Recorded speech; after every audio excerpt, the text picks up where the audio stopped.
Lust is a strong desire, usually driven by physical attraction or sexual longing.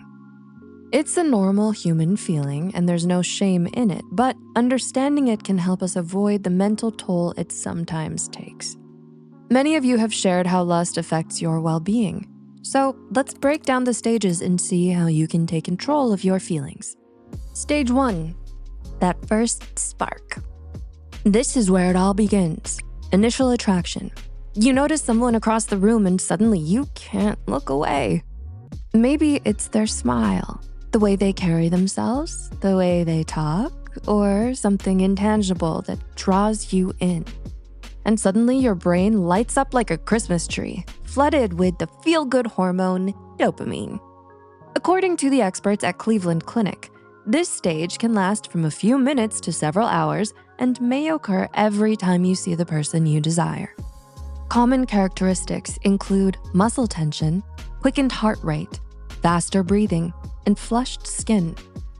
Keep in mind that this stage is completely surface level. It's all instinct, no logic. This is pure primal biology at work. Stage 2, infatuation. Now the fire's been lit and it's burning bright. This stage is all about heightened emotions. You can't stop thinking about them. Every text they send, every glance they give you feels like a jolt of electricity. Your brain is releasing more feel-good hormones, norepinephrine, giving you that butterflies in the stomach feeling. Here, fantasies take over. You might start imagining your first trip together, your dream wedding, or even what your future kids will look like. Infatuation can feel so good that we mistake it for love. But love requires time and understanding, while infatuation thrives on mystery and excitement. Stage 3, obsession. Welcome to the tunnel vision stage, where lust takes the wheel and drives you into an exhilarating, all-consuming focus on one person. This stage is addictive. Lust lights up the brain's reward centers in the same way as drugs, creating an intense craving for more. According to Dr. Tony Chmielewski, hormones like testosterone in men and estrogen in women surge during this phase, amplifying your sex drive, energy, and focus. At this point, your brain is also flooded with dopamine, the feel-good neurotransmitter. You can't stop fantasizing about them. But here's the catch.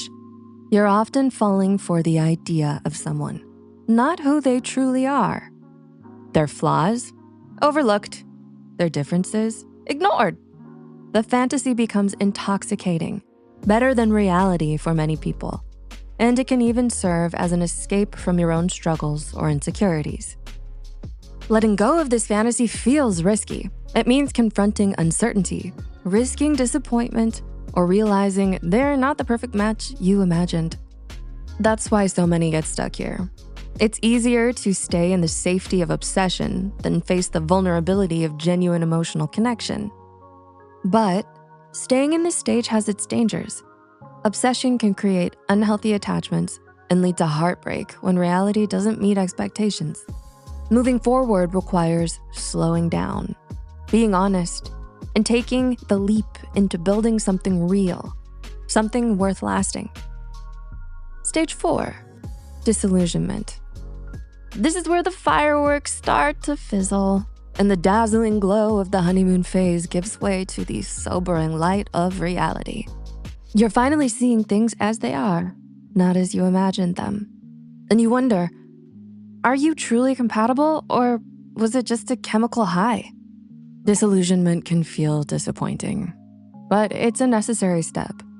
At this stage, oxytocin, the bonding hormone, tries to step in and shift your focus from pure attraction to connection.